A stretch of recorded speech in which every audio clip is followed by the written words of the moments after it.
Hello and welcome to the Nintendo Network, and I won't lie to you guys, I don't know much about this franchise. Of course, at this point, that's not too shocking. I've said that about a few different franchises, including Metal Gear. But I've also haven't been looking forward to this one in particular, and if you've watched my other videos, not just the Spirit Battle ones, you might know why. I have a bit of frustration about how Bayonetta got into Super Smash Bros. It's not that I don't believe she didn't deserve a spot, which I think she does, but honestly it's how she won the fighter ballot for Smash Wii U and 3DS. I wouldn't say that she was low on the list, but I don't think she was the top of the list as well. Because I'm sure K. Rool and Ridley got their fair share of votes, and I really think they probably got more than her. No, I have no proof, it's just a feeling. And because of that, it just kinda leaves a bad taste in my mouth with her. And yes, I know I should play the games and give her a fair shot. I will say I do like the music for the most part, but I will put all that aside as I want to explain every Spirit Battle for Bayonetta. I can already tell the analytics for this video will be fun. And the comments. And the like-dislike ratio. Oh god, what am I doing? The Gamora spirit is represented by Bayonetta while fighting on the Umbra Clock Tower. Bayonetta will gain sudden final smashes, Infernal Climax, which involves Gamora. You will also receive sudden damage, perhaps a nod to how Bayonetta uses Gamora as a demon she summons to take out her enemies. Let's hit the Climax plays, which is that plays when Bayonetta summons an Infernal Demon, and you guessed it, Gamora is one. The Madame Butterfly spirit is represented by Bayonetta as she has a contract with her. Bayonetta will favor her smash attacks, which uses Bayonetta's Wicked Weave to summon Madame's Fist to hit her opponents. A poison cloud covers the field because I was never able to figure that out. I looked into her character online and couldn't find a poison-like attack. I asked the Bayonetta Reddit with 0 results, and so I'm just going to speculate. Because Butterfree from Pokemon can learn Poison Powder. The Smash Wiki says it's a reference to the Inferno, which there is other ways to represent an Inferno. You know, like, I don't know, fire on the field, fire flowers, curry. I'm sure someone in the comments will please let me know the real reason, but I just can't find it. This stamina battle has Let's Hit the Climax plays, and just like the spirit before this, Madame is an infernal demon.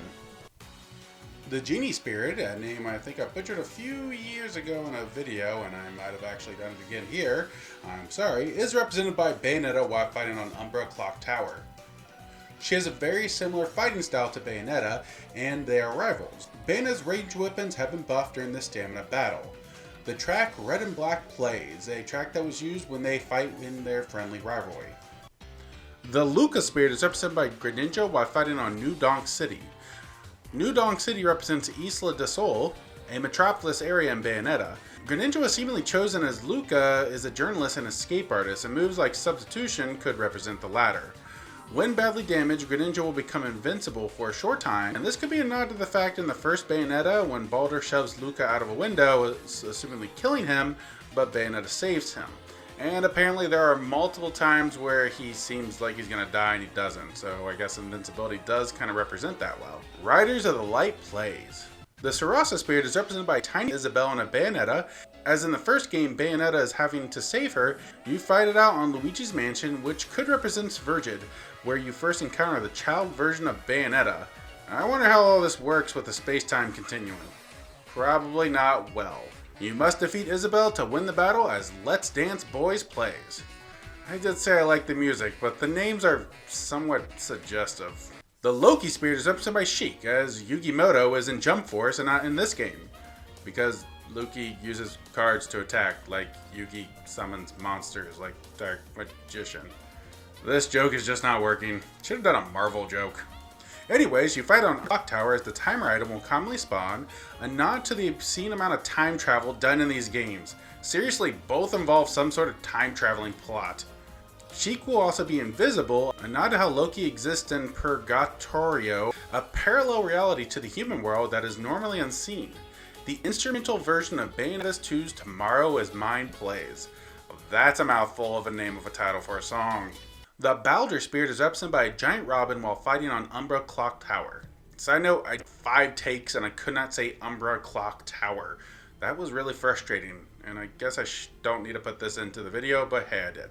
being a Lumen stage, can use fire and thunder-like attacks, much like Robin's thunder and archfire attacks. Robin's special moves are buffed up, and his final smash meter will fill quicker. The Legend of a Seer plays. The Masked Lumen Spirit is a giant Meta Knight while fighting on Umbra Clock Tower, while the Timer item is common. Again, I can truly feel a nod to the time involved in these games. And Lumen can manipulate time as well. Meta Knight was used for this mask wearer, and he is actually a younger Balder. The Legend of a Seer plays. The Prophet Spirit is represented by Bayonetta while on the Umbra Clock Tower. Bayonetta was chosen as he can form magical arms to punch his opponents like the Wicked Weave. The Timer item comes out a lot, as you guessed it, the thing manipulates time. This stamina battle has the Legend of a Seer playing.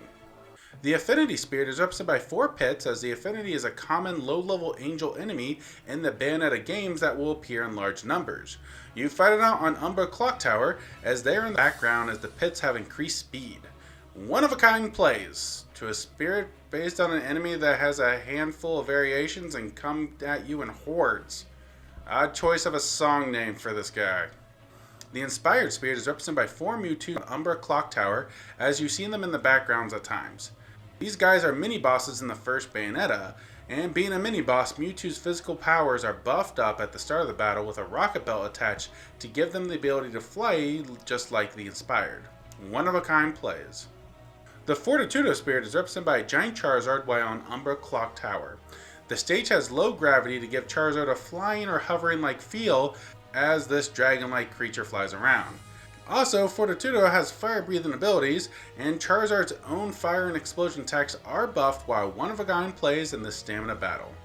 The Alraune Spirit is represented by Bayonetta on Garden of Hope, as Alraune has a lot of flowery parts to her aesthetic, including placing flowers on the battlefield against Bayonetta to hinder her.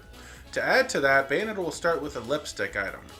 Battering items do more damage as the instrumental version of Bayonetta 2's Tomorrow Is Mine plays.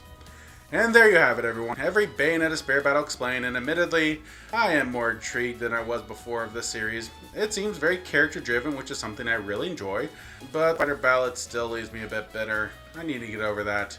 But understanding the series more has helped me to understand the series much better. Something I think they were wanting to achieve, but without explanations, it can get difficult to grasp them. One reason I honestly started this series.